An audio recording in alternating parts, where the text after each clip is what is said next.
It's interesting how geopolitics can sometimes feel like a game of chess, with countries moving their pieces around the board, trying to outsmart one another. But if we zoom in a bit, we see that it's not just about the big players. It's also about the local dynamics that shape these moves. Take India and Bangladesh, for instance. Recently, we've seen a shift in the political landscape in Bangladesh that has left many people speculating about what it means for India and its relationship with China.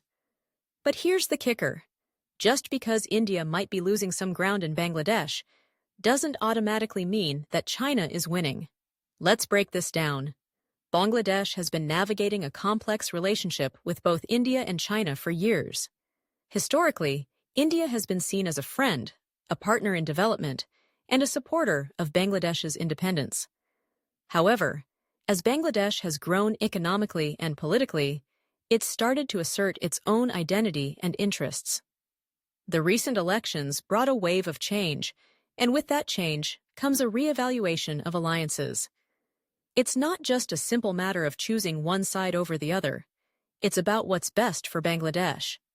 Now, many analysts are quick to point fingers and say, "Look, India is losing influence and China is stepping in." But that's a bit of a simplistic view, don't you think? For one, Bangladesh is not a pawn in this game. It's a nation with its own aspirations, goals, and a desire for sovereignty. The Bangladeshi leadership is smart. They know they have options, and they're not afraid to explore them. They've been engaging with China, yes, but that doesn't mean they're turning their back on India completely. Think about it. Bangladesh has a burgeoning economy, and as it seeks to grow, it needs partners who can provide investment and infrastructure.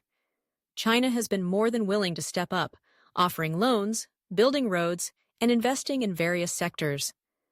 It's a tempting offer, especially when you consider the rapid development that China has undergone. But it's also a double-edged sword.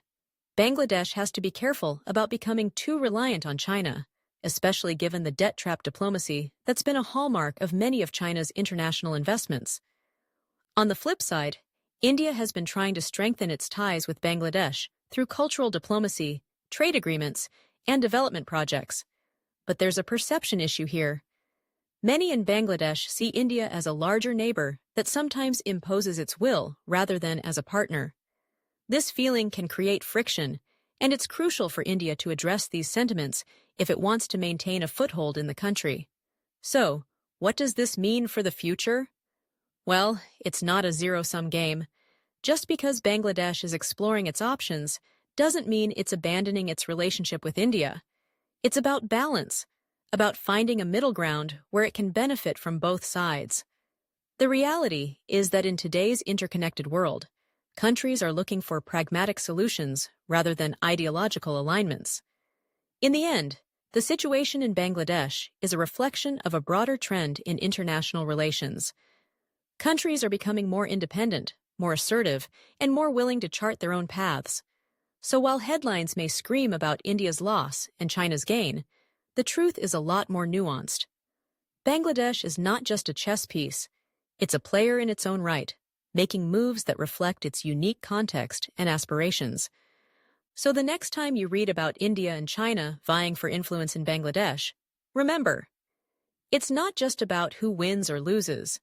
It's about how countries navigate their relationships in a world that's constantly changing, and that's a story worth paying attention to.